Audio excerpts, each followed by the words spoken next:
Bismillahirrahmanirrahim. Assalamualaikum warahmatullahi wabarakatuh. A'udzu billahi minasyaitonir rajim. Bismillahirrahmanirrahim. Alhamdulillahi rabbil alamin.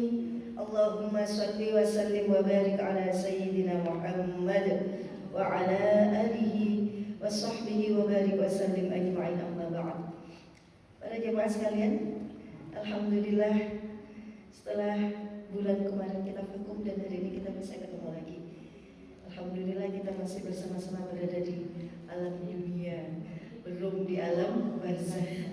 Alhamdulillah dengan karunia Allah, dengan hadiah dari Allah kita bisa mengisi sisa umur ini dengan kegiatan terbaik dalam pemujaan penyembahan kepada Allah, yaitu taklim, ya. Sebelumnya kita berniat dulu bersama-sama. Kita pejamkan mata, tarik nafas, dilepas. A'udzu billahi minasy syaithanir rajim. A'udzu billahi minasy syaithanir rajim. Bismillahirrahmanirrahim.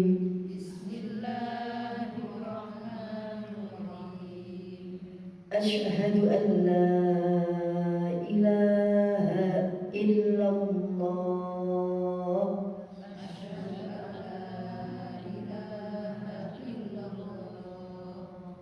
Wa asyhadu anna Muhammadar Rasulullah.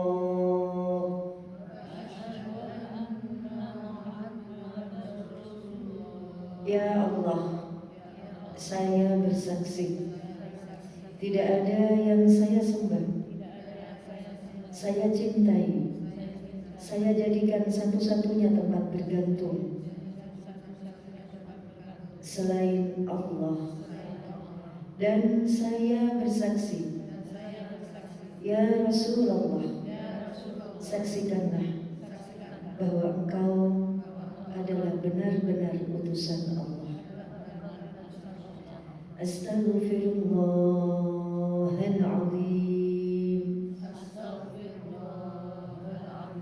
Astaghfirullahaladzim.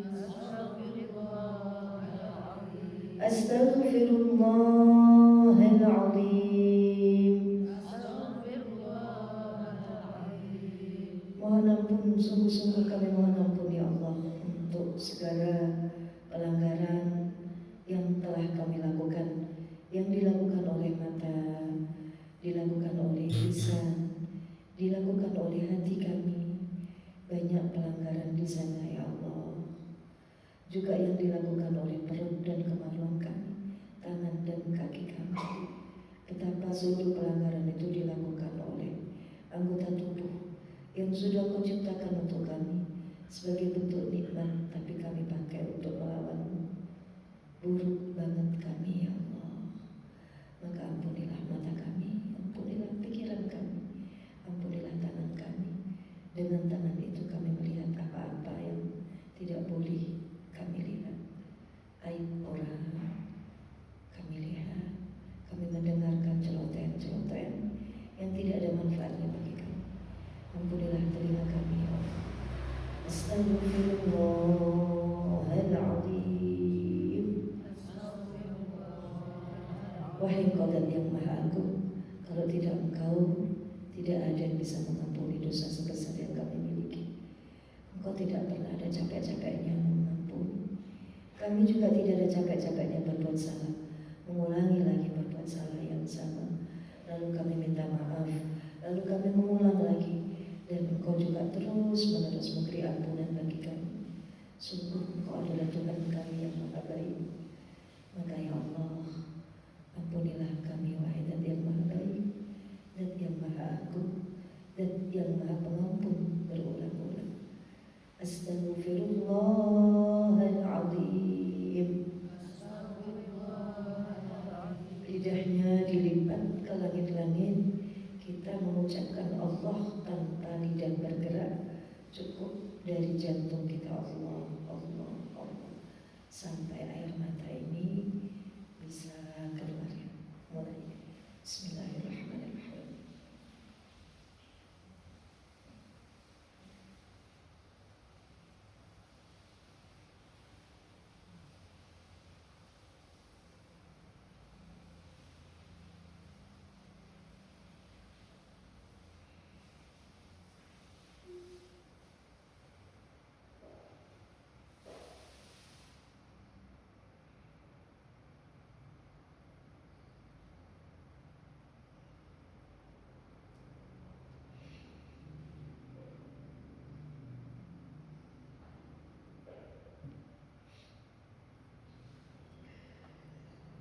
Bismillahirrahmanirrahim. Nawaitu, saya niat cari ilmu, bidayatul hidayah, untuk memperbaiki adab zahir dan batin sebagai syukur kami padamu ya Allah, meningkatkan iman, cinta dan kedekatan kepadamu ya Allah dan Rasulullah, fardu hanya karena Allah. Sama-sama Allahumma inna na'udzubika min ilmin la yanfa' wa qalbin la yakhsha' wa du'ain la yusma' wa amalin la yurfa'. Allahumma ya Fattah ya Alim, ya Fattah ya Alim, iftah lana hikmataka wa anshur alaina rahmataka ya arhamar rahimin. Wa sallallahu ala sayyidina Muhammad wa ala alihi wa sahbihi wa baraka wa sallam. Walhamdulillah Rabbil alamin. Untukmu ya Rasulullah, juga untuk saudara-saudaramu para nabi, para rasul, untuk sahabat-sahabat, untuk seluruh wali-wali Allah, para malaikat yang terdekat, para guru-guru kami, ayah dan ibu kami, suami, anak-anak, dan kelak seluruh keturunan kami, khusus untuk majelis al-hikmah hari ini ya Allah. Allahumma ya Allah, ij'alna minal mukhlisin, ij'alna min ahli al-ilm wa ahli al-khair wa ahli al-ibadah wa ahli al-istiqamah. Ya Allah, beri kami kekuatan, kemampuan, ketaatan, makin hari kami makin bertambah taat. Jadikan seluruh keturunan kami, juga kami, bagian dari orang-orang yang Engkau beri anugerah ikhlas, cinta ilmu, cinta ibadah, lalu pada akhirnya Engkau akhiri kami dalam husnul khatimah. Lana wa lahum wa liridha illa al-Fatihah. A'udzu billahi minasy syaithanir rajim. Bismillahirrahmanirrahim. Alhamdulillahi rabbil alamin. Ar-Rahmanir Rahim. Maliki yaumiddin. Iyyaka na'budu wa iyyaka nasta'in. Ihdinas siratal mustaqim. Siratal ladzina an'amta 'alaihim ghairil maghdubi 'alaihim waladdallin. Rabbighfirli wa liwalidayya wa lil mu'minina amin ya rabbal alamin. Bismillahirrahmanirrahim. Bun, kita lanjutkan taklim kitab bidayah kita yang sudah sampai di halaman 23 ya. Ini menurut Imam Ghazali. Jadi orang cari ilmu kayak kita atau siapapun ya, siapapun. Jadi seperti pernah diterangkan bahwa dari seluruh jenis ibadah, saya bawa aja. Dari seluruh jenis ibadah, ibadah itu kan macam-macam nih. Coba dikasih contoh. Ibadah itu contohnya nopo? Salat, terus apa lagi? Sedekah, terus puasa, haji, ngaji, umroh, terus bekerja, mendidik anak, masak, merawat orang tua, silaturahim, terus apa lagi? Nyiram kembang, ibadah? Ya, ngepel, adang, ya, itu semua ibadah. Bikin brownies, ibadah apa banget? Ibadah. Mandi, ibadah. Dari seluruh jenis ibadah-ibadah itu semua, masing-masing kan ada poinnya, ada harganya, ada levelnya. Nah, yang poinnya paling tinggi, yang harganya paling mahal di mata Allah adalah taklim atau ngaji ilmu yang kayak gini. Dibandingkan dengan seluruh tadi macam-macam, ada 12 tadi yang kita contohkan, itu yang paling mahal harganya di mata Allah adalah apa? Taklim. Taklim itu lebih utama daripada sedekah 1000 kuda. Ngaji gini nih, sesaat saja duduk. Taklim ngaji ini lebih utama daripada sedekah membebaskan 1000 budak. Satu budak seharga 1 avanza. Terus taklim gini nih lebih baik daripada takziah, memandikan jenazah. Bukan cuma takziah, memandikan 1000 jenazah. Taklim gini nih lebih baik daripada menengok 1000 orang sakit. RSSA itu semua kita tengok. Itu lebih baik kita duduk sesaat di majelis ilmu. Majelis, syaratnya harus majelis. Berarti yang paling gede pahalanya adalah apa? Taklim. Karena nilai sholat, nilai sodako, nilai nyapu-nyapu, nilai adang, nilai apa lagi tadi? Haji, nilai umroh, nilai puasa, nilai merawat orang tua, itu semua ada nilainya kalau didasari ilmu. Kalau nggak ada ilmunya, semua tadi itu tertolak atau tidak laku kalau dijual kepada Allah. Untuk beli surga tidak laku kalau tidak didasari ilmu. Bahkan contoh sederhana, pernah dengar kisah Al-Qaumah ya? Al-Qaumah itu anak yang sudah menikah. Kemudian Al-Qaumah itu waktu mau meninggal nazar, ternyata sampai 2 hari itu tidak bisa meninggal. Sekadar mengucapkan la ilaha illallah Al-Qaumah tidak bisa. Padahal Al-Qaumah ini ahli ibadah, ahli baca Quran, ahli puasa, ahli sedekah. Mestinya beliau untuk sekadar mengucapkan la ilaha illallah, karena itu dilakukan sehari, mestinya kan gampang. Orang sudah masuk ke dalam alam bawah sadar, tapi tidak bisa. Maka sahabat-sahabat heran dilaporkan kepada Rasulullah, ya Rasul, begini keadaannya Al-Qaumah. Terus kanjeng Nabi kan bilang, dia masih punya ibu. Ada ya Rasul, ibunya sudah sepuh, tinggal di rumah yang berbeda dalam keadaan buta gitu. Ya udah kalau gitu ibunya dipanggil ke sini.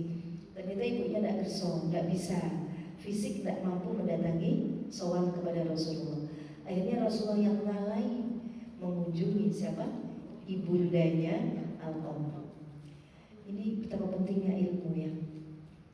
Kemudian Nabi datangin sama ibunya, Bu, ini putrane panjenengan Al-Qaumah nazar, mboten saged meninggal. Rupanya ada sesuatu yang terjadi di antara Al-Qaumah kalian panjenengan. Terus ditanya, Al-Qaumah itu pripun sih Bu tiange larene? Oh, Al-Qaumah itu ngeten, jempol 2. Sodakonya mboten nate ngitung. Kuwatah kabeh masjid-masjid niku asal napa namine wonten rasane tangane Al-Qaumah sinten. Poso Al-Qaumah niku Daud. Terus salat Al-Qaumah nek jamaah tengah jam. Tilawah Quran Al-Qaumah hatam bolak-balik. Ibadah ngeten. Tapi kula gelem Al-Qaumah. Soalnya Al-Qaumah niku berulang-ulang terjadi yang menurut ibunya itu dia lebih mementingkan istrinya daripada kulo kecewa berat kali yoga kulo sing namine Al-Qaumah. Ini lapor kepada siapa ini? Kanjeng Nabi. Oh ngoten gitu. Lah nopo? Nggih pokoke bolak-balik wonten kejadian sing akhirnya kesimpulan kulo Al-Qaumah itu lebih cinta, lebih mementingkan, lebih mengutamakan istrinya daripada kulo. Saat ini kulo tinggal teng griya ngeten iki. Rumahnya jelek kecil, sementara Al-Qaumah rumahnya gede dan bagus. Ibunya tinggal sendirian di rumah yang kecil. Ibunya merasa itu tadi tidak mau kumpul karena memang dia merasa ya itu tadi Al-Qaumah lebih mementingkan apa? Istrinya daripada. Kemudian makan ibu, nggih, rupine niku yang membuat Allah niku boten purun saat akhir-akhirnya Al-Qaumah mengucapkan la ilaha illallah. itu titik seorang husnul atau su'ul khotimah itu di saat nyawanya lepas, ruhnya lepas. Solusinya namung setunggal ibu, tolong Alkomah niki dipun sepunten, boten Kanjeng Nabi. Jangket ati kula, sakit ati kula niki. Kula nek eling-eling niku malih kula boten saged nyepuro. Sampai ben boten nate nyepuro kula. Bu, iki saged Alkomah. Boten kula njenengan boten ngraosaken kados kula niki. Kayak kita kan suka begitu. Kemudian Nabi nek ngoten nggih ngeten mawon. Daripada nanti Alkomah itu dibakar di neraka, sakniki Alkomah dibakar mawon. Daripada nanti dibakar di neraka, kula bayar sakniki siksane putrane panjenengan, kita bakar saja sekarang. Terus ibunya masih ketanggengan. Nabi meminta sahabat-sahabat mengumpulkan kayu untuk membakar Alkomah. Begitu kayu sudah nempuk, pripun disebutkan apa mboten putrane? Kita bisa bayangkan Kanjeng Nabi itu sampai sedetil itu ngurusi sahabat, ngurusi jamaahnya itu begitu. Terus boten nanti kalau masih sakit, kalau boten sakit, sepuntennya ya Rasulullah, sepuntennya sangat oke, sama Nabi disuruh. Terus api itu berkobar. Setelah api berkobar, ibunya bisa merasakan panas, bukan tapi bisa merasakan panas. Tiba-tiba dengan rasa panas itu terus ibunya jatuh, hatinya jatuh. Ibunya terjatuh kasihan kepada Alkomah.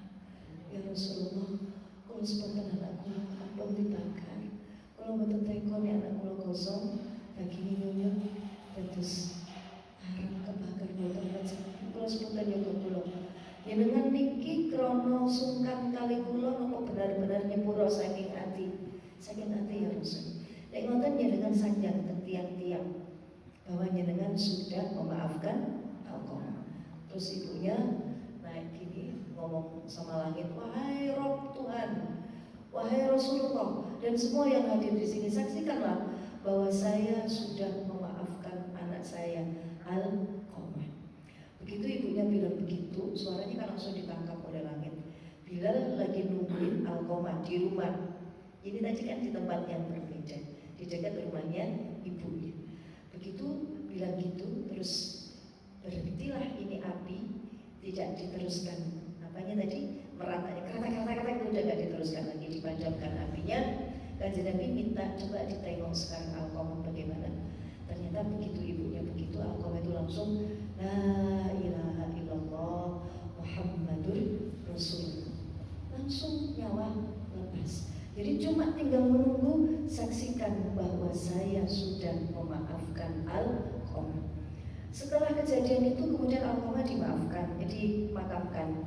Kanjeng Nabi nunggu di depan kubur sambil menalkin, sambil berpidato berkhutbah di antara para sahabat. Wahai seluruh sahabat Muhajirin, seluruh sahabat Ansor, kalian sudah melihat.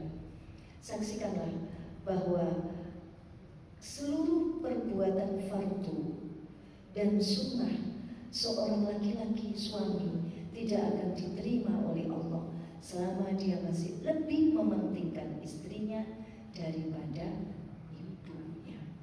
Sampai sebegitu. Di sholat suami kita tidak diterima kalau dia lebih mementingkan kita daripada orang tuanya atau daripada mertuanya, yaitu ibu kita. Nomor satu orang tuanya, orang tua kita juga. Baru nomor dua adalah kita. Jadi suami kita itu, anak laki-laki itu tidak diterima ibadahnya kalau dia lebih mementingkan. Kalau secara hati mungkin nggak bisa, secara fisik dia lebih mementingkan istrinya daripada ibunya. Kecuali kalau ibunya ridho atau serapopo awak menang bojomu dhisik, kecuali kalau begitu. Nah, dari situ kita tahu, tadinya kita kan menganggap kalau suami mencintai istri itu berarti soleh, bagus. Suami lebih memilih istrinya daripada ibunya itu berarti kan suami yang pemberani. Tapi ternyata dari sini kita tahu itu adalah satu bentuk kemaksiatan. Bahkan ibadahnya tidak diterima oleh Allah. Itu cerita siapa? Alkomah. Dari mana kita tahu begitu? Ilmu. Berarti bagi seorang istri dia harus tetap memprioritaskan atau mendorong suami untuk tetap bakti kepada siapa? Ibu. ibunya atau ibu mertua yang berarti ibu kita, ibu kandung kita. Itu dari ilmu. Makanya ilmu itu jadi bisa mengubah segala hal. Pola pikir kita kayak tadi, sekarang aku gak bangga nih bojoku. Aku cinta padamu ma, pilih mama, pilih ibu, mau pilih aku yuk. Pilih mama tak? Aku gak bangga nih suamiku bilang gitu. Dulunya bangga tapi sekarang jadi aduh suamiku maksiat. Gak diterima amalnya gara-gara aku. Itu perlu diluruskan. Dari mana kita tahu? Dari ilmu. Ngaji juga begitu. Sodako juga begitu. Kita sodako, tapi sering kita sebut-sebut gitu. Aku sudah ini masjid itu yo, pager itu yo, nek kono aku gak ono pager. Kabeh iki nek gak aku mek bojoku sing ngaiti ora ono. Nah, itu berarti kan habis amal kita. Karena kita apa tadi? Sebut-sebut. Dari mana kita tahu begitu? Dari ilmu. Kalau nyebut-nyebutnya itu niat pamer dan niat ngundang. Ada orang minta sesuatu ke kita, pengen wes, kamu jauh terus saya. Kita omeli yang minta itu kan merusak pahala amal-amal kita yang kemarin. Padahal yang kemarin dengan yang mau kita kasih kan masih lebih banyak yang kemarin. Tapi itu hilang gitu, gara-gara kita menyakiti hati yang menerima. Nah gitu-gitu semua itu nama saudara itu apa tuh? Wala tubtilu sadaqatikum bil manni wal adha. Jangan engkau batalkan sedekahmu dengan manni, menyebut-nyebut, wal adha, dan menyakiti hati yang menerima. Kita bantu menantu kita bantu anak kita, ya itu wajib. Memang dia termasuk keluarga. Kita bantu ipar kita, tante kita, bude kita, itu wajib karena keluarga. Rohim kita. Tapi jangan pakai ajaran menyakiti. Contoh, ngasih ngucapno kah untelok. Wis iki wis ngalih. Nah, itu juga berarti bantu tapi apa tadi? Menyakiti. Atau nyebut yang dulu-dulu. Nyebut dengan niat apa tadi? Ya, mudah-mudahan itu batal. Maka ada dulu itu ya abah saya itu bilang, ya aku sedekah kok ngomong no, balen nono, sing wingi wis batal, kudu sedekah meneh, karena sing wingi wis batal. Jadi tahan, kunci mulutmu untuk tidak ngomong, biar ndak batal. Sholat ngomong batal, sedekah mau ngomong no dengan niat beda ya. Kalau niatnya memotivasi beda, kalau niat memotivasi itu sudah beda jauh. Niatnya memang sekedar ya pamer gitu ya, itu berarti yang kemarin sudah apa tadi? Batal, kudu tiba lagi. Dulu masih anak-anak itu kan suka nyapu. Bu, kalau aku nyapu nih gitu, jangan nyapu meneh loh. Itu aku batal nyapu musim mau karena mau apa tadi? Mau sebut-sebut lagi. Kita sering begitu. Sebagai istri kita sering begitu. Kalau suami suka gimana? Aku wis nyapu, sumbah-umbah, aku sudah merawat anak, nyusoni ini itu, batal semuanya karena kita sebut. Kita sering begitu no batal. Berarti kita banyak batalnya. Kalau batal efeknya apa? Tidak ada efek. Maksudnya jadi gak ketemu nanti, gak ada poinnya nanti di akhirat. Itu ilmu. Sekarang kemudian halaman 23 yang pundi-pun. Silakan dibaca. Gilirannya Ibu yang baca. Bu Profesor. Yang pertama, kedua, atau yang mana? Halaman 22, oleh karena itu. Oh, halaman 22 bukan 23 ya. Oleh karena itu, ya. Silakan 22.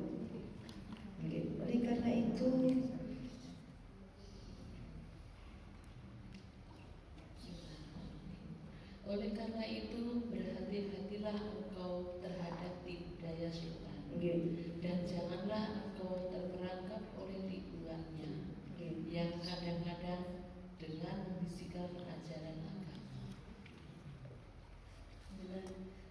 Tersebut teknya ya enaknya. Terima kasih. Ya, janganlah kau terperangkap oleh tipuannya yang kadang-kadang dengan membisikkan ajaran agama. Ngaji itu paling apik ganjaran iku ngaji. Aku wis ngaji aku tak pinter lah. Nek pinterku terus dikono awakmu terus dihormati. Terus awakmu gampang, oleh mantu itu gampang nek awakmu dihormati. Itu setan membisikkan sesuatu yang tampaknya baik tapi dipelesetkan niatnya. Gimana sering gitu? Ono wongi sungkan gak teko. Nah, berarti itu setan membisikkan tapi dengan kedok perbuatan agama. Jadi kalau sudah seperti itu gimana? Ya segera, ya Allah, aku lapor kok niat sungkan, astagfirullah. Maaf ya Allah, boten Gusti, saya ini niat menjalankan perintahmu, niat cari poin yang banyak nanti di akhirat gitu. Gitu ya. Kita nggak bohong sungkan. Oh biar wis bohong nang aku, saya nggak bohong. Tak tulis sing gede. Nah, seperti itu. Ya, apa tuh sungkan itu berarti faktor manusia. Kalau tidak kita bawa itu ke atas ke Allah, nah itu yang membatalkan perbuatan baik. Gitu. Nah, setan kadang-kadang begitu, tampaknya baik, tapi niatnya jelek, niatnya salah atau tidak ikhlas. Ya. Lanjut. Celakalah orang yang bodoh karena tidak mau mencari ilmu. Nggih. Dan lebih celaka lagi adalah orang yang berilmu tetapi tidak mau mengamalkan Ilmunya. Iya. Sama-sama celaka. Dua-duanya sama-sama celaka. Tapi kalau orang punya ilmu dan tidak diamalkan itu juga celaka. Tapi dia sudah punya pahala mencari ilmu. Belum bisa ngamalkan itu lain soal. Kalau kita nanti ngaji di Lubabul Hadis. Tapi kalau orang sudah bodoh dan tidak mau cari ilmu, berarti dosanya dua. Karena tidak mau cari ilmu, jadi perbuatan baiknya salah. Nah, salahnya dia itu ya salah, ya tidak mau cari ilmu, dia dapat berapa? 2. Salahmu salah, kok gak roh aku? Ternyata di catatan Allah roh apa enggak roh, tetap kamu dianggap gak sholat. Karena sholatmu salah. Fatihahmu alhamdulillahi rabbil alamin itu salah. Fatihah gitu itu salah. Berarti sholatmu itu tidak sah. Loh aku orang ngerti lah. Ini malaikat itu tidak terima alasan. Pokoknya sholat tidak sah yo, dianggap kamu tidak sholat. Seperti ujian tidak sah. Mahasiswa tapi tidak sah, nggak dianggap mahasiswa. Sholat tapi tidak sah, tidak dianggap sholat. Sementara kita tidak sadar bahwa kita sudah dianggap tidak sholat. Nah yang kayak gitu-gitu itu berarti karena kita dosanya 2, sholat tapi bodoh. Berarti kita tidak mau mencari ilmu. Dosa kenapa? Dosa karena tidak mencari ilmu. Loh, tidak mencari ilmu itu dosa. Karena mencari ilmu itu perintah. Yang efeknya nanti membuat amalmu jadi benar. Jadi kalau amalmu salah itu kamu dosanya 2. Yang dosa karena tidak mau cari tahu yang benar, dan dosa karena amalmu salah. Tapi kalau kamu sudah cari ilmu dan kamu belum bisa mengamalkan, kamu dosa karena tidak mengamalkan ilmu, tapi kamu dapat pahala karena kamu cari ilmu. Jadi tetap lebih baik cari ilmu. Yang lebih buruk adalah orang yang tidak mau cari ilmu dan mengomen atau menyilokno yang cari ilmu. Ngaji tapi pancet kayak kalau bedane nek sing gak ngaji. Loh itu berarti ngono iku sing golongan yang ketiga. Wis gak ngaji, wis dan nyilokno wong ngaji. Nek sing pertama ngaji ngamalno, yang kedua ngaji gak ngamalno, tiga gak ngaji gak ngamalno, yang keempat gak ngaji ngilokno. Nah itu sing golongan sing gak mlebu belas nauzubillah min dzalik. Mending aku gak ngaji, gak ropo tapi gak dosa. Nah itu yang salah. Oh gak ngaji itu bukan gak dosa, gak ngaji tok itu loh sudah dosa. Terus kalau kamu komen yang gak baik tambah dosa loro. Kalau kamu berbuat tapi tanpa ngaji, terus soalnya tambah terus. Mending aku nggak berbuat apa-apa tak? Berarti aku nggak dosa. Loh kamu dosa karena nggak melakoni apa-apa. Karena semua anggota tubuhmu ini diperintahkan melakukan sesuatu. Tadi ki rada bingungin apa mboten? Mboten ya. Oh berarti cerdas. Monggo lanjut. Kemudian ketahuilah bahwa orang yang mencari ilmu itu dapat diklasifikasikan menjadi 3 kelompok. ini penting. Menurut Imam Ghazali, semua orang cari ilmu itu dibagi jadi 3 kelompok. Yang pertama, orang mencari ilmu dengan niat untuk bekal akhirat. Hanya ingin dapat ridho Allah SWT dan untuk memperoleh kebahagiaan di akhirat. Orang yang mencari ilmu dengan niat yang demikian ini termasuk golongan orang-orang yang beruntung. Nomor 1. Jadi itu ada 1, cari ridho Allah. Mencari ilmu itu untuk cari ridho Allah. Maksudnya apa ridho Allah? Karena cari ilmu itu kan perintah Allah. Saya disuruh nyapu sama ibu saya. Ibu, terus saya nyapu. Ibu saya seneng apa mboten? Seneng. Ibu saya ridho. Seneng sama dengan ridho. Allah perintahkan utlubul ilma atau yarfa'illahu alladziina amanu minkum walladziina utul ilma darajat. Allah akan angkat derajatmu dengan iman dan ilmu. Berarti mencari ilmu itu perintah. Lalu saya cari ilmu. Mencari ini kan mencari. Cari ilmu itu di mana sih? Di mana-mana. Nah, dengan saya mencari ilmu, maka Allah ridho. Jadi saya cari ilmu itu untuk apa? Ridho. Untuk cari konco. Kita kadang enak kok koncone oke. Ini awak dodolan payu, soalnya koncone oke.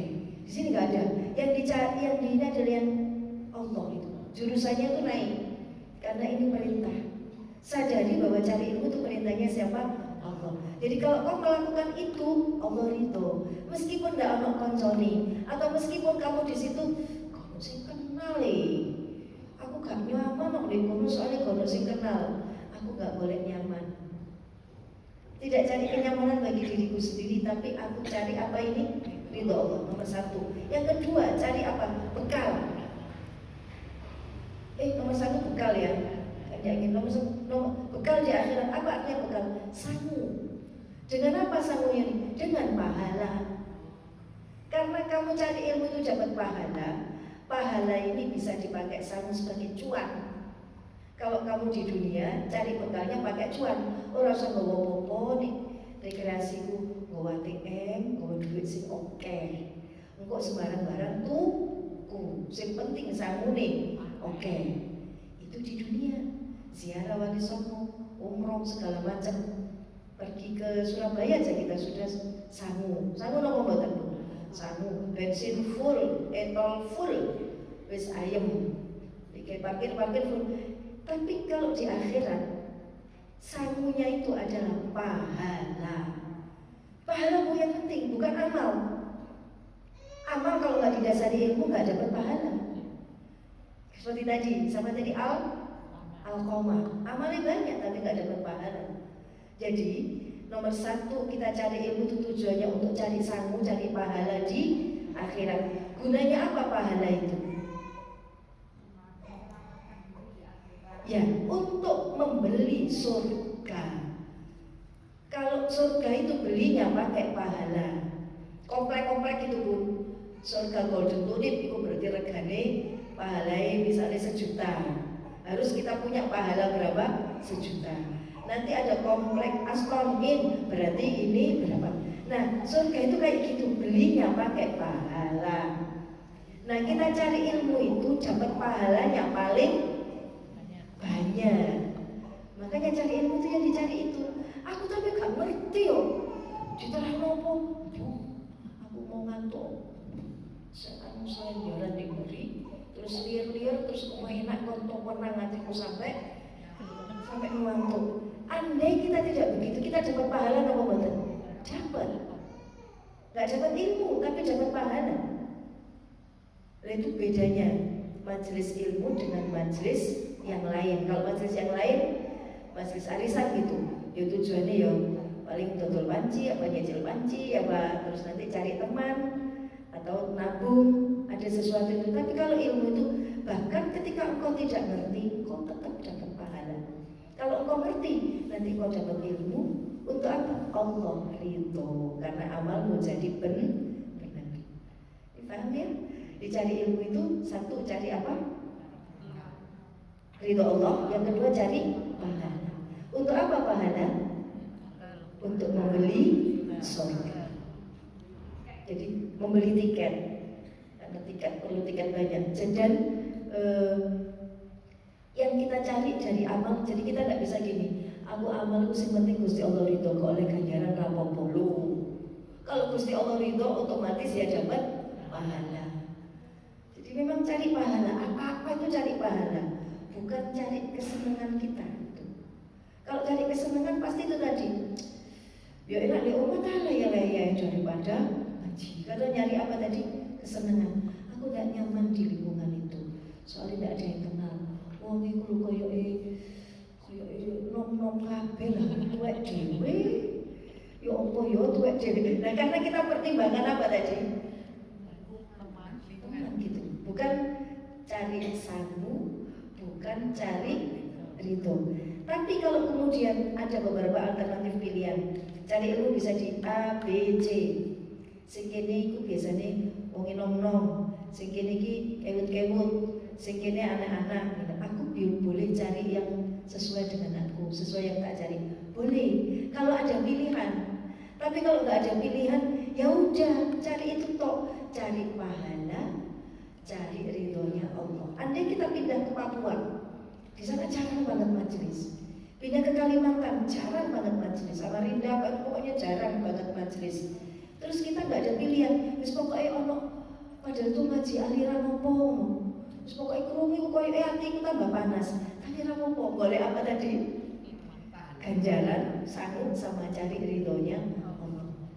Nah, itu tujuan utama kita, cari ilmu. Yang ketiga cari apa tadi?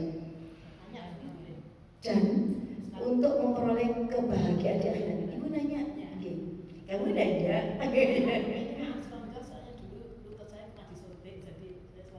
Ya, betul nopo-nopo. Waalaikumsalam warahmatullahi wabarakatuh. Kangen saya Bu. Ini Bu Wedang ya. Wedang silakan. Oh ya.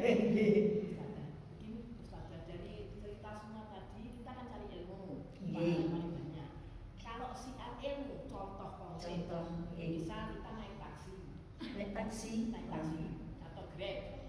Kemudian kita siar ilmu misalnya ke Pak supirnya, Pak, penjenengan kalau begini, jangan diniatkan cari uang, karena kalau cari uang dapatnya uang saja, dunia saja. Tapi kalau penjenengan itu niatnya ibadah, menjemput orang, memperlancar orang dan lain sebagainya, mempermudah orang, mempermudah Allah. Kalau dia niatnya ibadah, itu akan mendapat ridho Allah, pahala Allah. Nah, kalau dia niatkan ibadah di akhirat, berarti dunia mengikuti. Jika misalnya Pak Salim sopirnya, jika Pak Salim bekerja maka mendapat gaji. Jadi ridho Allah dapat, pahala Allah dapat, uang termasuk dapat. Tapi kalau dia niatnya cari uang, mau dibanding dapatnya uang saja, gitu bagaimana? Terima kasih. Sama-sama. Kalau kita lagi naik Grab, kita ngomong gitu ke supirnya. Misal lihat sopirnya. Jadi kalau ngomong itu harus, kalau orangnya, ya kalau Islam, orangnya Islam nih, ya kalau sudah ngerti. Jadi kita lebih banyak tanya saja. Dalamnya mana, Pak? Kalau memang kita ingin berdialog. Bukan, maksud saya setelah diskusi dia Islam. Namanya siapa? Dia Salim atau kemana? Ya itu boleh. Apakah ngomong gitu tuh boleh? Boleh saja. Tapi kita jangan panjang-panjang ngomongnya. Yang kedua, itu sebagai dakwah ya. Namanya dakwah itu kan ud'u ila sabili rabbika bil hikmah. dengan hikmah. Hikmah itu apa? Bijaksana. Wal mau'izatil hasanah, dengan kata-kata yang baik. Yang pertama bukan kata-kata baik. Yang pertama tadi apa? Hikmah. Jadi nasihatin pembantu, nasihatin anak, nasihatin sopir, itu pertama lihat hikmah dulu, yang bijaksana dulu. Gimana kita tahu bijaksana? Waktunya tepat, orangnya tepat, itu disebut bijaksana.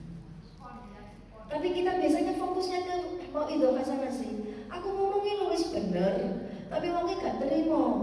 Berarti karena kita kurang apa tadi?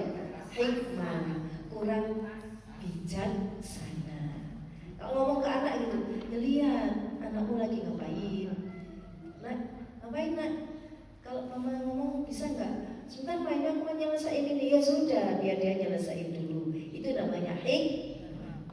Ngajak kepada jalan Allah itu harus dengan hikmah. Baru yang kedua, kata-katanya harus baik. Jadi kalau kita nyilok anak itu sudah nggak hikmah, sudah nggak kalimatnya baik, maka jadinya anak makin jauh. Dan biasanya perempuan yang kurang di situ, kurang hikmah. Mau izoi, yo, tapi hikmahnya kurang. Kayak ngomong gitu tadi ke sopir gitu ya. Kita lihat-lihat dia bagaimana. Dia bingung kira-kira melbu apa enggak. Andai kemudian misalkan kalau kita wis melbu pokoknya aku ngomong sia-sia kamu ngomong karena enggak masuk. Gitu kadang-kadang gitu. Itu bagus, tapi harus didahului dengan apa tadi? Hikmah. Ya Bun, kalau ngomong ke siapapun harus pakai apa tadi? Hikmah. Kalau saya ngomong gini tuh ya, bisa harus hikmah. Belok, ngomong ibu-ibu ini kesel apa dulu? Nek kesel, sik kok oleh kesel? Iki diluka saya ora oleh wong ajane wis kesel gitu. Ya gitu, itu namanya apa tadi? Hikmah. Kayak soalnya orang ngomong aja dong sepuh-sepuh itu wis ra kuat, lungguh suwi.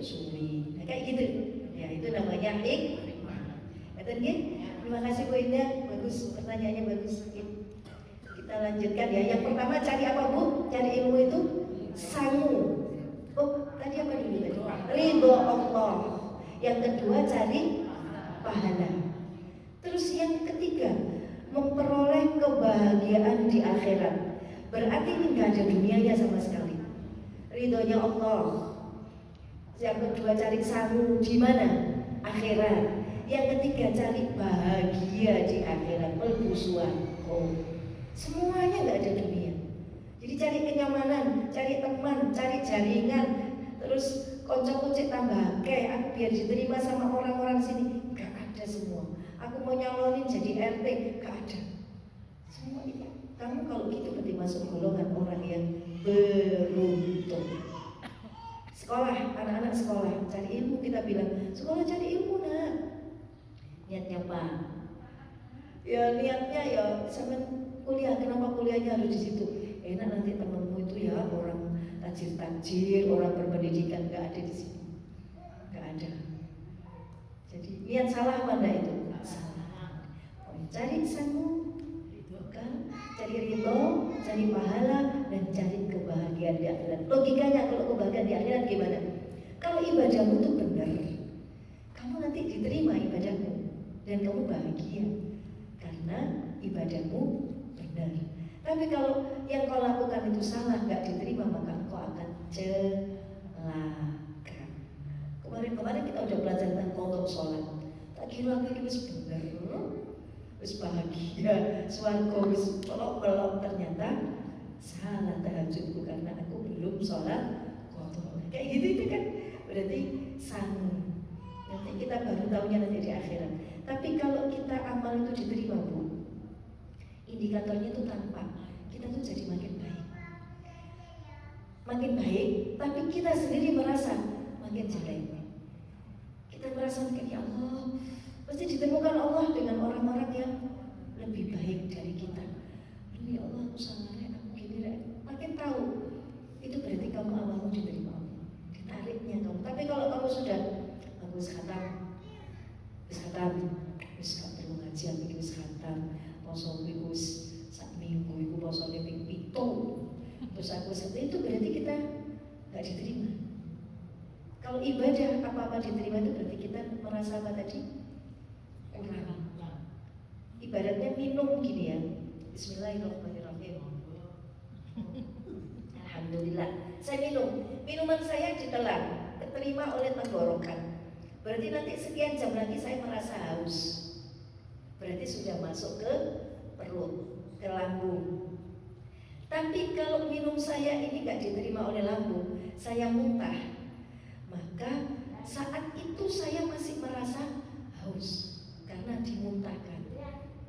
Berarti ibadah juga begitu. Kalau ibadahmu itu tidak diterima Allah, dimuntahin sama Allah, maka kamu tidak merasa minum lagi. Aku besok. Ini paham ya? Kalau diterima oleh Allah berarti aku merasa belum ibadah. Karena yang tadi sudah masuk, sudah diterima oleh Allah.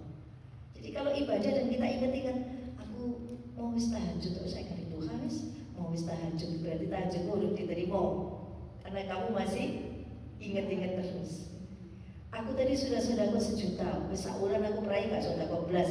Sodakomu gak diterima karena kamu masih apa tadi? Ingat-ingat terus. Kalau sudah diterima berarti kamu sudah lupa. Kamu sudah sodako? Belum, sudah lupa. Sejak kapan kamu tahajud? Lali, wes lali aku. Sejak kapan kamu ngaji itu? Sejak kapan? Lali, berarti sudah diterima.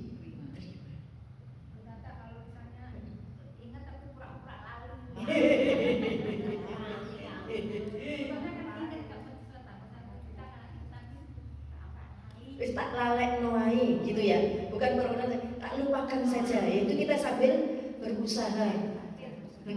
Sambil sebetulnya saya ingat tapi saya tidak mau ngucapin itu tadi. Tak kunci lisanku biar saudaramu 1 juta orang batal. Kalau tak sebut-sebut nanti jadi batal. Itu bagus Bu. Saya sebetulnya ingat tapi saya berusaha melupakan. Biar sama Allah diterima gitu, nanti dilupakan beneran oleh Allah. Khatam aja, khatam Quran gitu. Khatam kalau seumur hidup sekali itu duweling-eling. Aku wis tahu khatam. Dan orang yang sudah berkali-kali khatam ya sudah wis ping piro khatam. Lali, dia wis diterima. Dia khatam sekali tadi diterima nopo mboten? Ya dereng kok dieling-eling terus. Sama Allah sudah diangkat tapi kemudian turun lagi ke bawah. Soalnya kok godeli. Kan saya sudah khatam ya Allah loh ya, turun lagi gitu. Itu indikator amal itu diterima atau tidak. Karena sudah diterima Allah, seperti ditelan jadi efek halusnya hilang. Maka kita jadi baik gitu, ya. Yang kedua sekarang, golongan cari ilmu yang kedua. Silakan Bu. Siapa yang Ibu? Ya. Ini barukah betul ya? Iya. Stok lama casing baru. Bu, kalau capek boleh sandaran ya. Boten muni, nggih, sekali. Niku saged. Kedua, orang mencari ilmu dengan niat untuk kepentingan duniawi, untuk memperoleh kemuliaan, kedudukan dan harta, padahal dia telah menyadari dan merasa di dalam hati kecilnya akan kejelekan niatnya dan kehinaan maksudnya. Maka orang yang demikian ini termasuk golongan orang-orang yang sedang dalam keadaan bahaya. Ayat terus. Apabila dia mati sebelum bertaubat, maka dikhawatirkan mati su'ul khotimah, dan persoalannya terserah kepada Allah Subhanahu wa ta'ala. Tetapi kalau dia mendapat petunjuk dari Allah Subhanahu wa ta'ala hingga mau bertaubat sebelum datang ajalnya dan mengamalkan ilmu yang diperolehnya serta meluruskan atau membetulkan perbuatan-perbuatan jahat yang telah terlanjur dia lakukan, maka dia termasuk golongan orang-orang yang beruntung karena taubatnya. Sebab orang yang bertaubat itu seperti orang yang tidak mempunyai dosa. Yang bawah catatan kaki. Catatan kaki nomor 9. Penyesalan yang mendalam. Dalam hadis Nabi, kita baca bareng-bareng nanti. Oh ya, mungkin. Dalam hadis Nabi Sallallahu Alaihi Wasallam disebutkan Ayo sama-sama. An-nadamatu taubatun. An-nadamatu taubatun. Wat-taibu minadz-dzambi kaman la dzamba lah. Wal mustaghfiru minadz-dzambi wa huwa muqimun alaihi kal mustahzi'u bi rabbih. Rawahu Tabrani. Artinya, monggo. penyesalan yang mendalam sehabis melakukan dosa itu merupakan bagian dari taubat. Nggih. Dan orang taubat dari perbuatan dosa itu seperti orang yang tidak mempunyai dosa. Sedangkan orang yang meminta ampunan kepada Allah atas dosa-dosa, tetapi dia masih saja rutin melakukan itu, sama dengan orang yang mengejek Allah. Hadis riwayat Imam At-Tabrani. Golongan yang kedua, kayaknya kita masuk ke sini kadang-kadang ya. Golongan cari ilmu yang kedua. Cari ilmu ini bisa ngaji, bisa sekolah, bisa kuliah ya. Atau bisa ngajar, mencari atau mengajarkan ilmu. Yang kedua, orang yang cari ilmu, sekolah, ngaji, niatnya untuk kepentingan dunia. Contoh, memperoleh kemuliaan. Cik mulyo, cik jabat, biar naik pangkat, biar jadi seseorang. Itu untuk mencari apa itu? Kemuliaan. Atau kedudukan dan harta. Lampu ngaji, koncone cek akeh. Golek koncone akeh nek dodolan cepet payu. Nawar-nawari opo-opo karena bisnisku itu marketing, jadi aku harus punya teman yang banyak. Itu cari apa namanya? Harta. Ini bisa dipahami ya? Kamu dodol omah, tapi kamu harus rajin ngaji, karena di ngaji itu biasanya wong tajir-tajir, boleh tajir-tajir itu gampang tuku kos-kosanmu, tuku omahmu. Nah itu ini. Dan atau di situ yang ngaji itu ya ada kepala kantor ini, kamu mau ngaji, cek kenal, kok kamu bisa titip anakmu, titip putumu, masuk golongan yang kedua. Kemudian, padahal dia telah menyadari, jadi yang disebut tujuan dunia itu apa saja nih? Kemuliaan, kedudukan, harta. Kalau yang akhirat tadi, pahala, ridho Allah dan kebahagiaan akhirat. Kalau yang ini, kemuliaan, kedudukan, jabatan dan harta. Padahal dia telah menyadari dan merasa di dalam hati kecilnya akan kejelekan niatnya dan kehinaan maksudnya. Dia tahu, ya Allah niatku salah. Oh ngaji kok niat cocol. Oh ngaji kok niat golek cantolan. Kita sadar, maka orang yang demikian itu termasuk orang yang sedang dalam keadaan bahaya. Kita diamping-amping neraka. Padahal ngaji, tapi diamping-amping neraka karena niatnya cari kepentingan apa tadi? Dunia. Bahaya kalau dia mati sebelum bertaubat. Aku ngerti, hatiku ngerasa itu salah. Jadi saya harus taubat. Tapi kalau saya meninggal sebelum saya sempat bertaubat, ngaji terus, rajin ngaji, tapi belum tahun-tahunan. Kalau sudah ngaji, kadang-kadang kan ada orang tuh sudah 5 tahun, 6 tahun, 10 tahun loh ngaji, kayak gak berubah ide. Jadi senangannya ngerasain ya. Nah itu ada yang salah di sininya ini loh, di niatnya ini. Kayaknya dia masuk golongan yang kedua. Kalau gini pun, apa ngaji? Wis tuwek kok di rumah kono koncone, bangunan di masjid ae koncone, oke. Itu masuk golongan mana itu? Dua. Cari kunci atau kunci. Terus dia tidak mau bertobat, maka dikhawatirkan dia mati su'ul khotimah. Su itu buruk, khotimah itu akhir mati yang buruk karena dia dalam keadaan belum bertobat dari dosa niat yang salah. Mahasiswa, dia cari ilmu apa? Cari gebetan. Terus selama cari ilmu meninggal saat masa kuliah, itu bisa dikhawatirkan su'ul khotimah. Karena niatnya cari apa tadi? Gebetan, cari jodoh. Kemudian, tetapi kalau dia mendapat petunjuk, hidayah dari Allah, hingga mau bertobat sebelum datang ajalnya, terus mau bertobat. Setelah buktinya bertobat apa? Mau mengamalkan ilmu. Bertobat itu kadang ada follow up-nya, Bu. yang belum ini bertobat, terus mau mengamalkan dan meluruskan atau membetulkan perbuatan jahat yang telah terlanjur dia lakukan. Maksudnya apa? Ya Allah, berarti niat saya itu salah. Gusti maafkan, saya niat nyekolahkan anak saya salah niat ya Allah. Muliakan anak saya salah niat ya Allah. Saya muliakan dia di sekolah di SMK biar gampang cari kerja. Ya Allah Gusti, niat saya salah. Saya mencari nafkah jungkir balik biayai anak saya sekolah, niat saya salah. Maka sepunten ya Allah, sepunten ya Allah. Sekarang saya niat ini karena saya niat cari ilmu untuk anak-anak saya, memudahkan dia cari ilmu, mencari ilmu biar nanti tidak merepotkan orang lain hidupnya. Berarti dia bisa membantu orang lain, yang akhirnya itu berarti bermanfaat bagi Allah. Ada Allahnya tadi. Kalau kemudian itu kita luruskan, berarti kita masuk golongan yang selamat. Karena setelah bertobat, lalu mengamalkan ilmu, lalu meluruskan niat.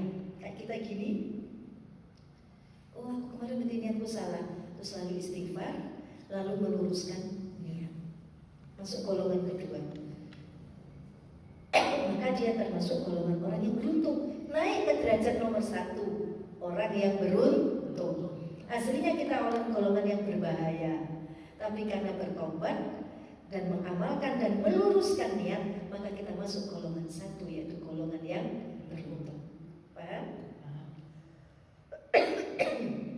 Sebab orang yang bertobat itu seperti orang yang tidak punya dosa. Ini kita konsep tentang taubat ya. An-nadamah taubat, penyesalan itu taubat. Dari taubat itu unsur yang paling penting adalah nyesal. Gak langsung istighfar, harus ada nyesal. Ya Allah, ketun aku Gusti, niatku salah ya Allah Gusti. Yang mau ini saya cari nafkah sampai tua setua ini, ternyata niat saya salah. Lalu kita nyesal. Ada an-nadamah, penyesalan yang mendalam tadi ya, merupakan bagian dari taubat.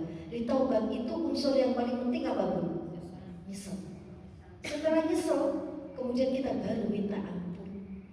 Minta ampunnya itu setelah nyesal. Nah, orang yang sudah bertobat, wattaibu minadz dzambi kaman la dzambala. Kalau orang sudah bertobat dari dosa itu seperti orang yang tidak berbuat dosa. Asal sudah tobat. Dulu muto-muto, sekarang rapat, kunjungan rapat. Nah, kunjungan rapatnya itu kalau dia bertobat, berarti dia tidak pernah ceritakan masa mudanya lagi. Dia menyesal dulu. Kita banyak jamaah yang begitu tuh, dulunya mudanya itu kerja, lalu kerjanya itu yang pakai apa? Rok pendek-pendek gitu, mantenanya itu yang apa ini? Ini ya basahan, solo basahan, dan dia dengan bangga, gitu ya. Itu sekarang itu dia kayaknya malu memajang foto itu, menyesal. Nah, yang kayak begitu itu seperti dulu dia tidak pernah pakai solo basahan, karena sudah bertaubat. Buktinya taubat apa? Dia nyesel, dia tidak mau cerita-cerita lagi, foto-fotonya yang gitu udah diangkat, ditaruh, dan sekarang dia rapat mengamalkan ilmunya, meluruskan niatnya, membetulkan yang dulu-dulu. Berarti dia sudah bertobat. Nah, di mata Allah dosanya yang dulu-dulu itu sudah tidak dianggap. Kita juga begitu Bu. Kalau ada suami itu sudah taubat, ojo suka dibahas. Allah saja begitu. Dosa segede apapun, dia dulu pemabuk, pezina, tapi kalau kemudian dia sudah nyesel, lalu taubat, lalu memperbaiki diri, sama Allah diampuni atau betul? Diampuni. Karena la dzambala, seperti man orang lah yang tidak dzamba berbuat dosa lalu baginya. Asal dia sudah bertobat. Sekarang hidupnya sibuk untuk taat, seluruh hartanya untuk taat, waktunya untuk taat, semua yang dimiliki dia dibaktikan seluruhnya untuk ketaatan. Dia sudah tobat. Yang dulu-dulu bahkan mungkin tobatnya baru 5 tahun, maksiatnya wis 50 tahun, itu tetap diampuni. Kapan dzambala. Anak kita kalau sudah minta maaf, Ma ya Ma, tadi aku pulang telat Ma, memang aku salah Ma, aku pulang telat Ma, duitnya juga udah habis Ma, dikasih Mama 1 juta, tak pakai ke kafe semua Ma, terakhir teman-temanku, tuh maaf ya Ma, maaf Ma. terus dia nyesel, terus dia minta maaf. Kita harus memaafkan. Terus kalau sudah memaafkan itu buktinya Bu, tutup gitu, jangan suka dibahas. Kemarin duitnya dihabisin, kemarin, nah berarti belum. Kamalah dan balas seolah-olah dia pribadi yang baru tidak pernah berbuat dosa. Itu tanda kita sudah memaafkan. Nah perempuan itu susah begitu, karena perempuan tuh ahli sejarah. Kalau suaminya melanggar itu eling terus. Nek suaminya baik itu rapate eling. Nek anaknya terlambat pulang itu eling terus. Tapi kalau anaknya bantu jarang eling. Ya sekarang kita balik persepsi kita. Kalau orang salah, tetangga salah, teman kita salah, tapi dia sudah menyesal karena tanda tobat itu apa pun nyesal, dan dia sudah memperbaiki diri, kita tidak boleh bahas itu lagi.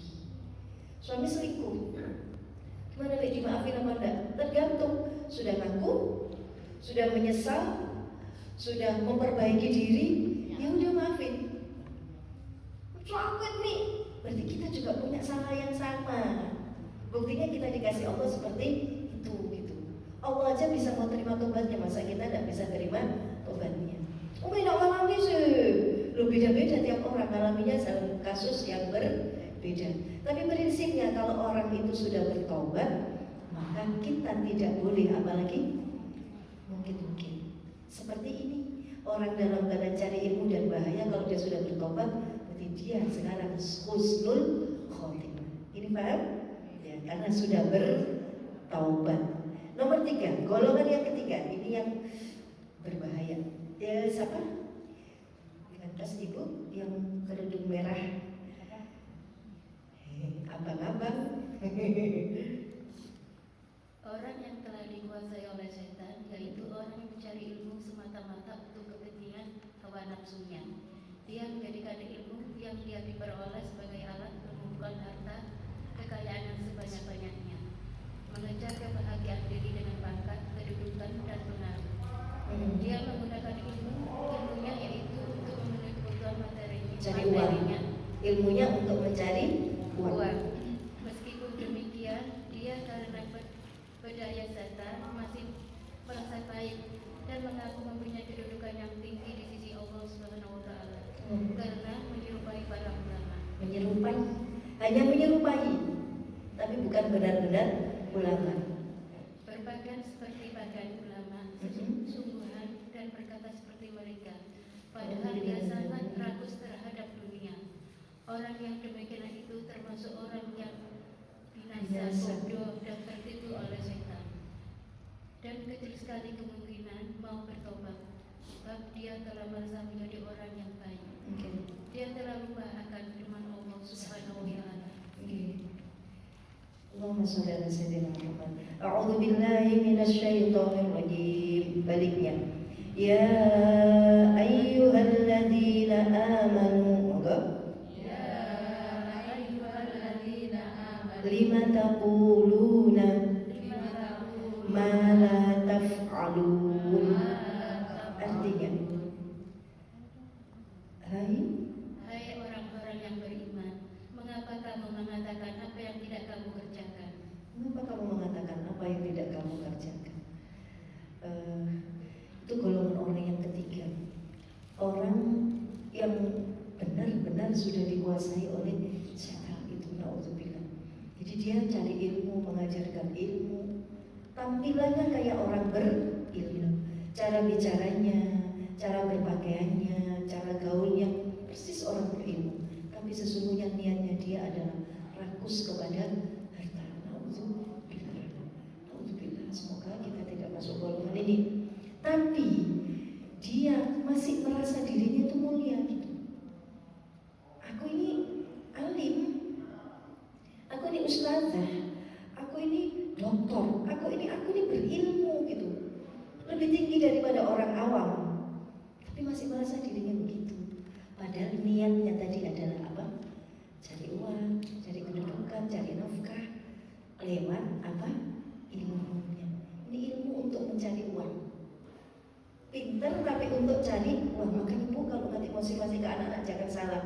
Nak, sampai juga harus jadi pinter nak. Nek pinter itu soge nak. Kok sampean suruh Pak pesawat bendino, iso umroh bendino, jangan gitu. Kalau ngasih motivasi ke anak-anak, cari ilmu nak, Allah senang sama sampean kalau sampean itu pintar. Pahalamu banyak kalau sampean pintar, amalmu nanti benar. Enak nak jadi orang pintar, kok enak gimana? Disenangi Allah, bukan gampang golek duit. Jadi dokter nak, jadi dokter itu enak, duitnya gampang, duitnya oke. Sampai dibutuh lowong akeh enak, dimotivasi pakai gitu. Itu golongan 3. Tapi tidak merasa dirinya salah, bahkan bangga. Dulu kita begitu loh. Motivasi utama kuliah, sekolah, didik anak-anak, bahkan kita sendiri ngaji kadang-kadang itu tadi. Ya wis ini aja profesiku gitu. Ya cari duitnya itu. Nauzubillah. Tapi dia tidak merasa bersalah. Bahkan merasa dirinya orang yang mulia. Jadi kira-kira mau tobat apa enggak ya kayak gitu? Ya enggak, dia enggak merasa dirinya salah. Maka hati-hati kita memotivasi anak-anak, cucu-cucu, motivasi hati-hati. Kalau emang kita sudah enggak punya anak dan cucu kita itu kadang-kadang ya situ apa? Anak-anak kita, maksudnya haknya anak-anak kita untuk didik dia. Ya mungkin kita yang bertobat kepada Allah. Dengan cara kita bertobat nanti insya Allah Allah akan tunjukkan kepada anak-anak kita, akan memotivasi cucu-cucu kita dengan cara yang benar. Karena rata-rata kita begitu ya Bu. Tapi tidak merasa diri kita salah gitu. Orang yang di mana tadi? Mbak lanjutkan ya. Terima kasih ya Bu. Orang yang ketiga ini tergolong orang yang telah disinggung oleh Rasulullah SAW dalam hadisnya. Ana, ayo. Ana halaman 26. Ana min ghairi dajjal akhwafu alaikum minad dajjal. Faqila ma huwa ya Rasulullah? Faqala ulama ussu. Ulama su. Ada sekelompok orang selain dajjal, kata Rasulullah, yang paling aku takutkan atas kalian semua. Kekhawatiranku ini lebih dari kekhawatiranku terhadap dajjal. Lalu ada salah seorang sahabat bertanya pada Rasulullah SAW, siapa mereka itu wahai Rasulullah? Mereka itu adalah ulama-ulama jahat atau ulama-ulama busuk. Orang ulama ini bisa jadi ahli ilmu agama atau pokoknya ahli ilmu ya. Orang yang pintar tapi jahat. Pinternya itu untuk memperkaya dirinya sendiri, cari kedudukan, cari pangkat untuk dirinya sendiri. Ini yang paling aku takutkan, kata Rasulullah. Karena tujuan dajjal sudah jelas, yaitu menyesatkan manusia.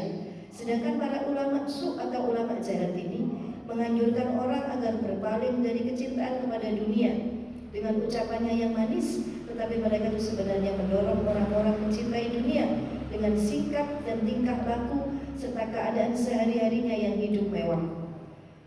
Dia bilang jangan cinta dunia, tapi dia sendiri style hidupnya itu begitu hedon, begitu mewah. Ingatlah bahwa tingkah laku seseorang itu lebih berkesan daripada ucapannya. Sebagiannya kata pepatah, lisanul hal, ayo, afsahu mil lisanil maqal. Dan memang tabiat manusia pada umumnya itu lebih mudah tertarik dan meniru perbuatan daripada mengikuti ucapan. Orang alim, ustadz, ustadzah, atau pak yai, bu nyai itu biasanya lebih diikuti style hidupnya. Seorang yang public figure, pejabat publik, lebih diikuti style hidupnya daripada kata-katanya. Maka kalau seorang artis, kalau kita ngikutin artis, jelas kita salah arah. Orang mereka itu bukan orang yang berilmu.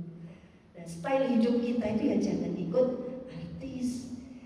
Ya influencer itu ya kalau bisa itu yang ning-ning yang memang, atau punya atau pak ya yang memang bukan ulama su.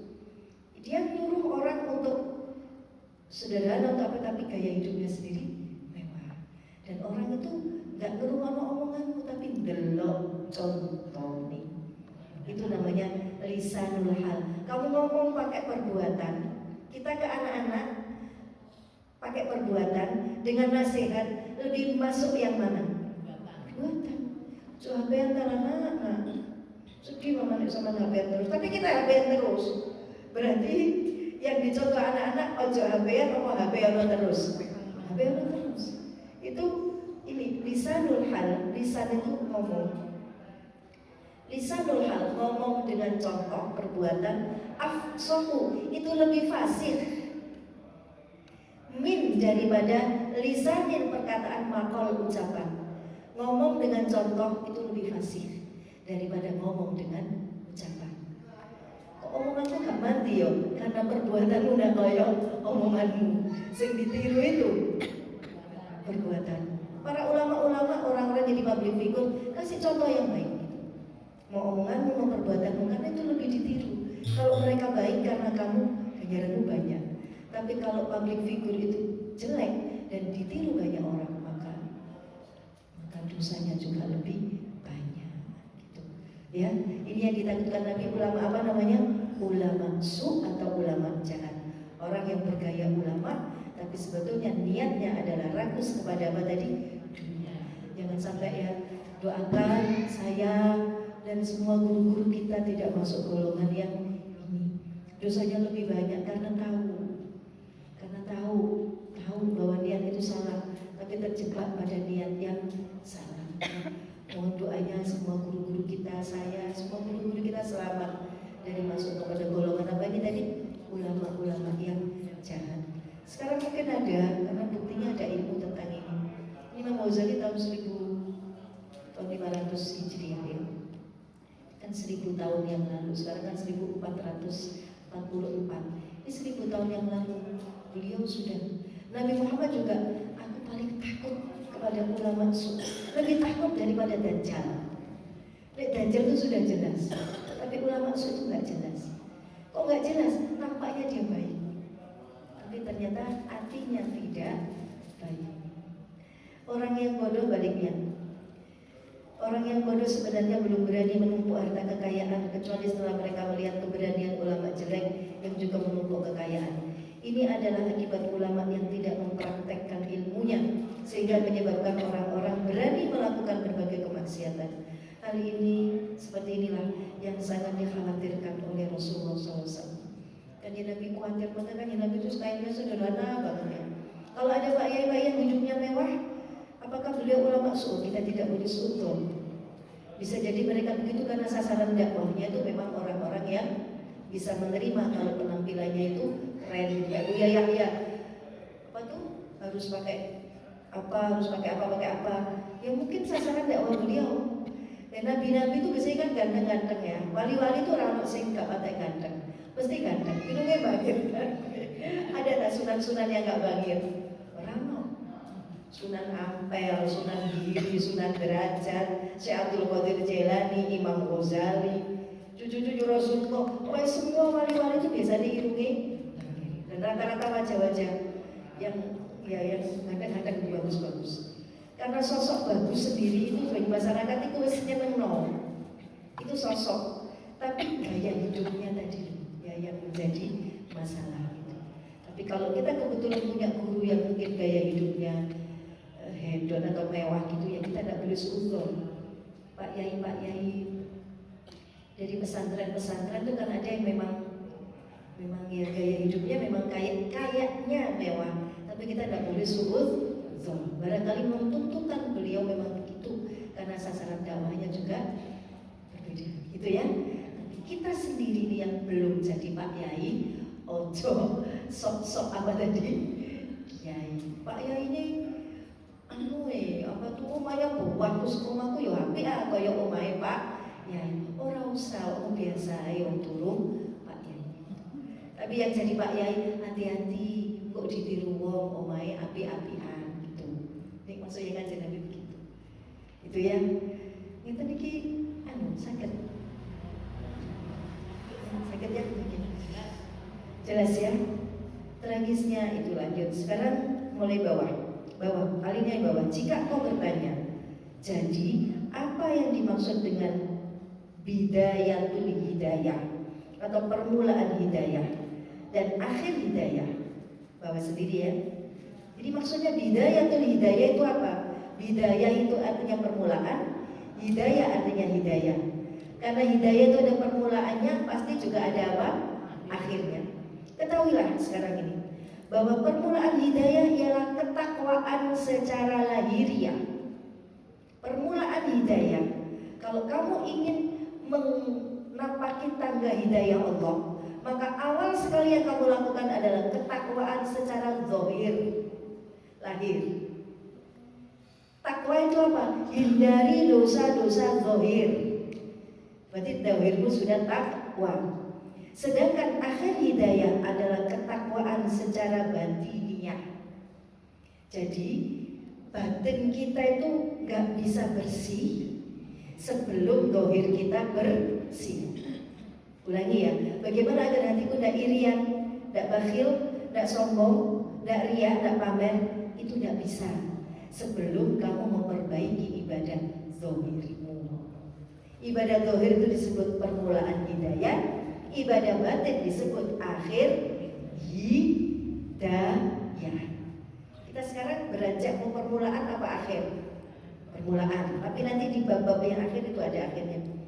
Sedangkan dan ketahuilah bahwa tidak akan ada seseorang yang dapat mencapai kebaikan atau surga kecuali dengan takwa. Minta tolong Buning yang baca sekarang. Dan ketahuilah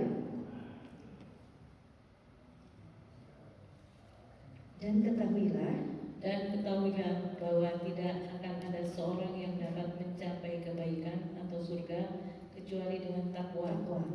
Dan petunjuk itu hanya dimiliki orang-orang yang bertakwa. Adapun arti takwa itu ialah menjalankan semua perintah Allah dan menjauhi semua larangannya. Dalam buku ini saya uraikan dua unsur takwa secara lahiriah dengan ringkas, dan saya tambahkan satu pembahasan lagi tentang hubungan manusia dengan sesama agar kitab ini lebih sempurna. Hanya kepada Allah lah kami mohon pertolongan. Penyusun Abdul Hamid Al-Ghazali. Abu Hamid Al-Ghazali. Ya. Terima kasih Buning. Ketahuilah bahwa tidak akan seseorang itu bisa masuk surga atau mencapai kebaikan. Surga kalau di akhirat itu surga. Kalau di dunia yang disebut surga itu apa? Kebaikan, kebahagiaan, kenyamanan, kelapangan yang dirasakan. Koyo happy ya di swarga. Koyo enak gitu swarga. Uripku kok tenang gitu swarga. Uripku kok koyo neraka, berarti neraka. Mlebu omah kayaknya mlebu swarga, berarti surga.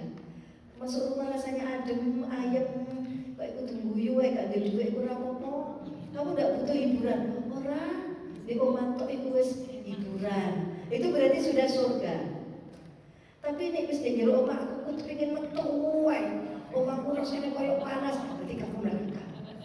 Gampangnya begitu, itu di dunia. Kita tidak bisa mencapai surga di dunia, apalagi di akhirat, kecuali dengan takwa. Apa takwa? Nanti dulu. Dan petunjuk atau hidayah itu hanya dimiliki oleh orang yang takwa. Kalau kita belum takwa, kita tidak dapat petunjuk Allah. Kita tidak bisa masuk surga, tidak bisa bahagia kalau tidak takwa. Rumahmu akan berasa surga kalau kamu takwa. Omahku tapi rusuh kabeh, tapi kalau hatimu apik, rusuh kabeh itu gak apa-apa, hiburan, pemandangan. Tapi kalau omahmu bersih tapi hatimu rusuh, rumah bersih yang kelihatan seperti neraka. Bojomu yang guyu, yo jik ketok koyo mak lampir. Kalau hatimu sendirian, belum takwa. Jadi takwa. Dan arti takwa ialah menjalankan semua, ada semuanya nih. Bukan yang mampu menjalankan semua perintah Allah. Semua loh. Dewa Dewi ini takwanya paling masih berapa persen? 50% itu udah maksimal. Karena kita belum menjalankan semua. Sebagian perintah Allah yang tak senengi, yang aku iso ngelakoni, sing ra iso ya wis ora apa-apa gitu. Padahal di sini yang disebut takwa itu menjalankan apa? Semua. Semua itu ya yang wajib, ya yang sunnah. Yang sunnah ya semampumu, tapi kalau yang wajib nggak pakai semampumu. Namanya juga wajib. Cari ilmu itu wajib, gak boleh semampumu. Boleh iso yo nyang, nek yo gak nyang ora oleh ngono karena ini hukumnya apa tadi? Wajib. Nek aku kober yo sembahyang, nek ora kober yo gak sembahyang, wong jenenge gak kober, mosok sembahyang ora oleh. Karena sholat itu wajib. Nek sholat duha boleh gitu karena sunat. Nah, yang disebut takwa itu menjalankan semua yang wajib, gak pakai semampumu, dan menjalankan semua yang sunnah semampumu. Tapi kalau yang wajib gak ada semampumu. Kemudian dan menjauhi semua apa sebagian? Semua larangan Allah. Larangan yang haram semua harus jauhi. Marah itu haram, ngerasani haram, sombong haram, iri kepada orang haram, pamer haram. Kita tidak tahu bahwa itu semua adalah haram. Rukus yang haram itu ya makan babi haram, minum narkoba haram. Ternyata kamu nang bojo iku ya haram. Itu larangan. Kok apa nek terpaksa ora oleh. Wong jenenge haram itu ora ono terpaksa. Haram. Nah, itu berarti kita jadi orang yang apa tadi? Takwa. Bahagia tadi itu ya. Nah, dalam buku ini saya uraikan dua unsur secara lahiriah. Jadi nanti lahiriah itu berarti yang dohir. Menjalankan perintah Allah secara dohir apa? Perintah Allah saat bangun tidur ada perintahnya. Yang wajib ini, yang tidak wajib. Bangun tidur yang wajib harus langsung ingat Allah. Langsung ingat Allah. Alhamdulillah. Yang sunnah baca doa, banyak doanya. Itu yang sunnah, perintah yang sunnah. Yang tidak boleh bangun tidur langsung eling SPP. Nah, itu ora oleh. Eling kos-kosanku turun penuh. Nah, itu ora oleh. Termasuk haram. Larangan. Bangun tidur eling ya Allah dina iki wayahe bayar motor. Nah, itu ora oleh. Itu berarti larangan Allah secara lahiriah. Dan saya tambahkan satu bab lagi tentang hubungan manusia dengan sesama. Nanti beliau akan bahas bagaimana hubungan kita kepada orang tua, kewajiban kita kepada anak, kewajiban kita kepada teman. Teman itu kan sama beliau dibagi-bagi. Ada sahabat karib, ada teman, ada orang awam. Itu nanti masing-masing berbeda cara memperlakukan. Kalau sahabat karib itu kita seperti suami. Saya kayak Buning sama Bumungson itu sudah bestie gitu ya. Berarti Buning atau Bumungson harus saling mendahulukan kepentingan bestinya. Aku sekarang punya duit 10.000, bestiku butuh 5.000, aku punya 10.000 tok, ya harus aku kasih dia 5.000. Itu namanya sahabat karib dalam Islam. Itu nanti dituntut di akhirat. Itu nanti akan beliau bahas di bab terakhir. Agar kita pilih disempurna. Wallahul musta'an. Hanya kepada Allah kita minta tolong. Abu Hamid Al-Ghazali, insyaallah ini jadi guru kita yang akan tuntun kita menjadi orang yang apa tadi? Takut. Allahumma shalli wa sallim ala sayyidina. Dengan ini pendahuluan selesai, insyaallah nanti kita taklim lagi akan masuk bab 1. Yang pertanyaan, silakan boleh. Ya. Tadi hubungannya dengan menyelesaikan ibadah. Menyelesaikan ibadah. Ya, ibadah. Jadi gini, misalnya surat Al-Kahfi baca surat Al-Kahfi yang sunnah, habis maghrib sampai Jumat sebelum maghrib. Okay. Tapi pernah seperti ini Misal malam itu kan sibuk. tidur itu kan baca as-sajdah dengan al-muluk seperti yang dilakukan Nabi. Okay. Terus nyetir surat lain dan nyetir Al-Kahfi misalnya sampai ayat 20. Okay. Oh, yang lainnya besok. Dan besok itu kan sesuatu kita lupa. Tahu-tahu habis maghrib misalnya masih lupa, dia tidur sore terus nanti sore ternyata lupa. Nah itu sebaiknya habis maghrib Jumat tadi dilanjutkan kafinya atau tidak? Habis Jumat dilanjutkan kafinya. Habis maghrib Malam Sabtu. ya malam Sabtu. Ya, karena lupa. Lupa itu bagian dari rahmat Allah. Itu bagian dari rahmat. Gak boleh ketun nemen-nemen. Duh lali, nunggu kok sholat sih. Ya Allah matur nuwun nggih. Lali saat ini kula qodoi. Saya kodok kafi karena saya belum baca kafi karena lali. Butuh pura-pura lali ya. Butuh pura-pura lali. Berarti saya habis maghrib malam Sabtu baca apa? Baca kafi. Namanya kodok kafi ayat 21 sampai 110 sampai kata. Oke, terima kasih. Ada lagi Bun? Sudah jelas lah ini? Ya, sudah jam 10:30 hanya nih suaya ya rotok lesu ya, rotok haus dan rotok lapar. Mudah-mudahan hari ini manfaat dan kita benar-benar bisa bertaubat, memperbaiki niat kalau ada niat-niat yang salah, termasuk juga niat kita dalam mendidik anak-anak ya, nyekolahkan anak, muliakan anak, kita luruskan lagi niatnya. Kita cari sambung akhirat, kita cari ridho Allah dan cari kebahagiaan di akhirat. Wallahu a'lam bishawab. Bismillahirrahmanirrahim. Alhamdulillahirabbil alamin. Allahumma shalli wa sallim wa barik ala sayyidina Muhammad wa ala alihi wa sahbihi ajma'in. Allahumma ya Allah, yassir alaina wa auladana wa talamidana wa jama'atina wa dzurriyyatana. Ya Allah, mudahkan untuk kami, seluruh anak-anak kami, jamaah Al-Hikmah, dan untuk seluruh keturunan kami ziarah Makkah wal Madinah, untuk berziarah ke Makkah dan Madinah. Mudahkan ya Allah, mudahkan dengan panggilanmu, dengan rezeki darimu, dengan pertolonganmu, bukan karena keuangan atau dana yang kami miliki, tapi murni karena pertolonganmu ya Allah. Mudahkan ya Allah, jangan sampai kami dan anak keturunan kami meninggal sebelum sempat, sebelum kau panggil untuk ziarah ke rumahmu ya Allah, dan juga ke kubur Nabi Muhammad SAW. Dan ya Allah, terimalah seluruh ibadah kami, terimalah umrah kami, terimalah taklim kami, terimalah seluruh yang dilakukan oleh jamaah kami yang kami cintai. Ya Allah, selamatkan kami, luruskan niat kami, andai dan benar niat kami dalam berbuat apapun ada yang salah selama ini, mulai kami balik sampai sekarang, ada hal-hal yang kami niat yang salah, kami tahu banyak yang salah ya Allah.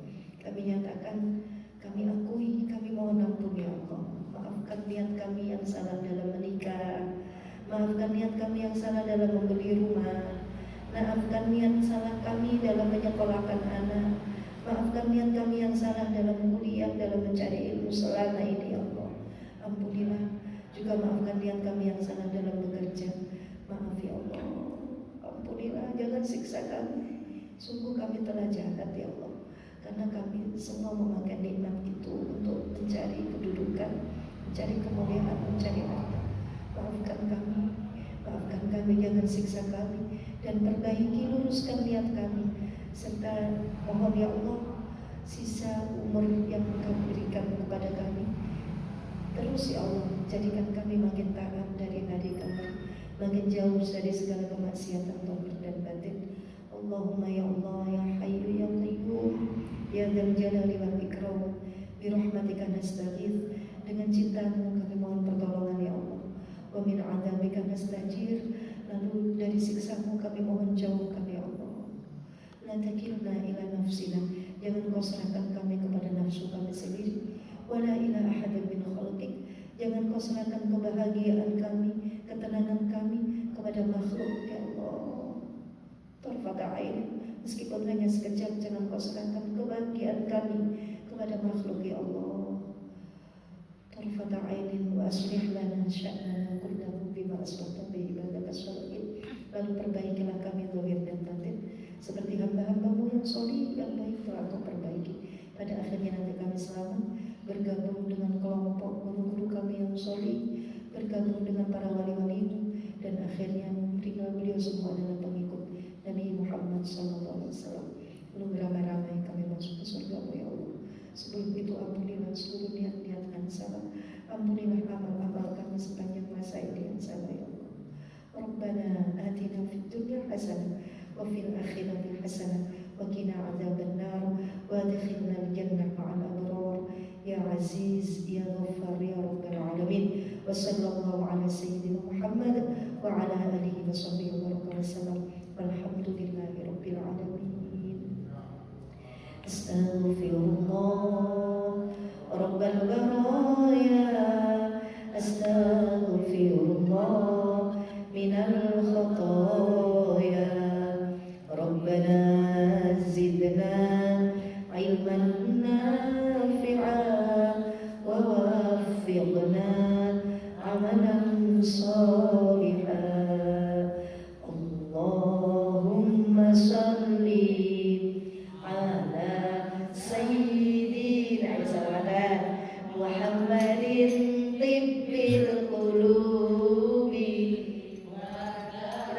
salawatnya dirinya anak-anak ya.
Salat badan. Salat tetap. 1, 2, 3. Salatullah, salatullah.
Yang senang salawatan, dengan itu nanti Nabi akan tuntun kita, insya Allah ya.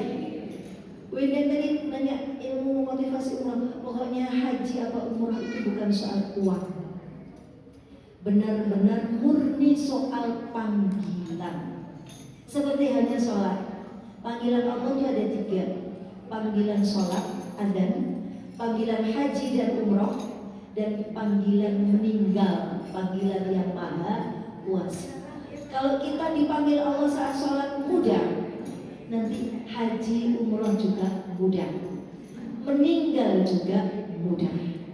Tapi kalau kita sholatnya itu lelet, dipanggil kasih entar-entar, nanti haji daftar ya nggak mudah, umroh sudah daftar nggak jadi mudah, dan nanti efek selanjutnya meninggalnya juga nggak mudah. Wis telung dino ora mati. Itu karena panggilan dari awal. Jadi kemarin yang berangkat umrah itu, yang guru-guru Sabina itu ada 32 orang tuh nggak ada diumrohkan, free, gratis, dapat hotel di Zamzam Tower, hotel bintang 5 Movenpick, tapi tidak bayar. Jadi memang benar-benar itu bukan soal apa tadi Bu, bukan uang, tapi soal apa? Ya ada seseorang, pokoknya beliau memang punya hajat itu, bersyukur, terus kemudian mensyukuri itu dengan orang biasa, bukan pejabat atau bukan orang biasa, jamaah sumingir biasa, orang biasa. Ya, tapi ya gitu, nggak tahu ya, wis pokoknya jalannya itu bisa apa saja. Jadi apa? Berapa hari? Seminggu, 9 hari sama perjalanan. Alhamdulillah, kalau umroh dulu tuh kadang kalau pulang umroh itu terus batuk, terus apa gitu. Ini alhamdulillah, jadi nggak segitu capek, hotelnya deket dan makan. Yang bikin biasanya kita bikin sakit itu karena nggak makan. Jadi harus makan di sana, makan. Yoga makan terus. Makanya sehari kan bertiga makan, dimakan aja pokoknya, jangan sampai komen.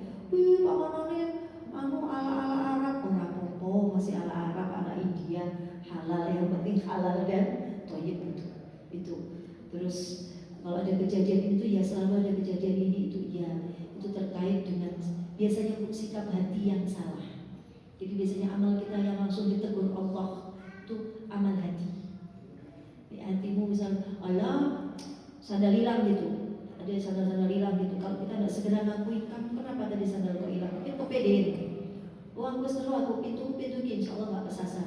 Nggak pakai insya Allah, gak ada kesasaran. Kalau pintu ini saya, nah itu biasanya terus biasa. Karena amal di hati tidak boleh kepedean, juga tidak boleh kegeeran, tidak boleh ketakutan juga. Jadi biasa saja, terus sandarkan sama Allah. Saya waktu tadi di Rodoh itu kan kita cuma punya jatah 1 kali, karena di Madinah kita cuma 3 hari. Sehari untuk city tour, sehari baru datang malam. 3 hari itu termasuk malam yang baru datang. Tapi saya ingin pokoknya mandiri gitu, ingin mandiri yang berangkat ke Rodoh. Saya ke Rodoh, uyel-uyelan sama orang India. Tapi terus saya minta, ini mungkin yang perlu dia ya. Jadi di sana tuh harus sambung terus. Kalau Rasulullah, izinkan saya ketemu, saya ingin ketemu, izinkan saya ketemu, temui saya ya Rasul, di Rodoh gitu. Memang tidak waktunya orang Indonesia, tapi terus gabung sama India. Terus saya baca, ya Nabi salam alaika, ya Rasul salam alaika. Ya orang-orang India di sekitar saya itu jadi ikut bunyi semua, kayak tadi gitu itu, ikut tibaan, ikut ya Nabi salam. Ya saya merasa nyaman meskipun tidak ada orang Indonesia. Alhamdulillah, KPKP pecinta Nabi. Terus sampai umur pelan itu saya sesek Bu. Ya Allah ya Rasul, temui saya. Ya Rasul pamit ya, saya tak balik, saya tak kuat, saya sesek gitu, sesek asma. Terus mau balik nggak bisa karena penuh orang. Maju juga nggak bisa karena juga penuh orang. Akhirnya ada ide, saya angkat tangan saya, bilang sama polisi perempuan yang jaga di depan, tuh sesek gitu. Tapi beliau nggak ngerti. Terus saya asma gitu sama polisinya, kemudian asma gitu. Terus sama polisi saya ditarik ke depan, di depan makam Rasulullah persis, di luar tali dikasih kursi, saya duduk di depan Kanjeng Nabi. Duduk di situ lama, nggak diuntik, nggak ada yang untik saya karena di luar pagar. Pertama yang pakai cara apa tadi? Asma. Tapi memang sesek. Jadi saya khawatir, kok aku mati di gini piye? Yo enak saya mati di ngarepe di depan di Kanjeng Nabi, tapi yo kok di viral, kok kasihan jamaah malam. Terus ya Rasul izin saya mau balik. Sama Kanjeng Nabi ternyata caranya begitu. Kamu tak terima di depan sendiri, tapi tak terduga pakai acara apa tadi? Asma. Jadi kan di Rodoh itu ada pagar tali gitu kan. Terus saya duduk di situ lama sampai setengah jam lebih. Habis sama polisinya, kholas, syukron katanya, syukron. Terus saya dikasih jalan, torik. Orang-orang disuruh minggir, saya lewat. Tadinya lewat maju nggak bisa, mundur nggak bisa, sekarang lewat dengan santai. Itu yang pengalaman yang menyenangkan. Ya semua menyenangkan. Tapi itu tadi, begitu caranya. Kadang-kadang kita sama Allah tuh dikasih sesuatu yang nggak enak, tapi tujuannya tadi mengenakan, tapi dengan cara yang awalnya begitu. Apa? Setelah karpet hijau itu. Setelah ya di karpet, bukan setelah di karpet hijau. Ya, tempat antara mimbar sama hujrah atau makamnya Rasul di situ namanya roto. Nah, di roto itu kan ada sketsa gini, yaitu pokoknya itu pokoknya berasa kayak gitu. Assalamualaikum ya Rasulullah, assalamualaikum ya Allah. Salam dari seluruh jamaah yang sampaikan juga salam dari teman-teman. Ya. Amin, insyaallah. Insyaallah semoga semua tadi didoakan ya, dimudahkan kita semua ke sana. Amin. Subhanakallahumma bihamdik asyhadu an la ilaha illa ant astaghfiruka wa atubu ilaik. Bismillahirrahmanirrahim. Wassallallahu ala sayyidina Muhammad wa ala alihi washabbihi wa baraka wasallam walhamdulillahirabbil alamin. Spesial terima kasih untuk seluruh tim sholawat hari ini di bawah pimpinan Ustaz Uning. Terima kasih ya Mas. Nah, matur nuwun, Bunda, terima kasih seluruh yang rawuh hari ini.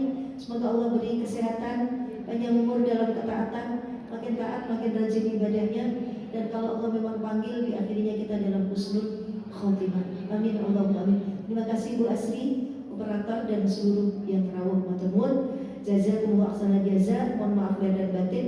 Yang kemarin sudah ziarah ke rumah dan belum ketemu, mohon maaf, saya minta maaf sekali lagi. Terima kasih. Semoga semuanya diganti sama Allah dengan jauh lebih baik. Assalamualaikum warahmatullahi wabarakatuh.